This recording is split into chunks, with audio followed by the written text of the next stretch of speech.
परमेश्वरासमोर काय, परमेश्वर तुम्हाला काय म्हणून ओळखतो?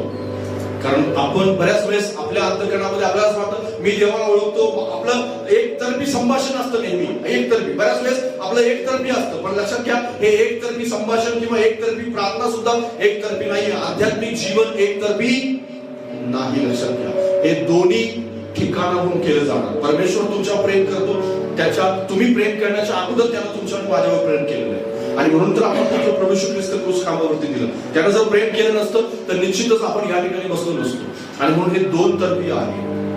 तुम्हाला वाटत असेल की मी त्याला ओळखतो संपलं, पण त्याने पण तुमची ओळख ठेवली पाहिजे. आणि ते पण एक गर्विष्ठ माणूस नाही, तर नम्र व्यक्ती म्हणून, एक बलवान व्यक्ती म्हणून नाही की ज्याला परमेश्वराची गरज नाही, तर अशक्त की ज्याला परमेश्वराची गरज आहे, परमेश्वराची आवश्यकता आहे, असा एक व्यक्ती म्हणून तुमची आठवण ठेवली गेली पाहिजे. मी असा कोण की ज्याला परमेश्वर ओळखतो. लक्षात घ्या, तुम्ही स्वतःला परमेश्वरासमोर सादर करत असताना असं म्हटलं पाहिजे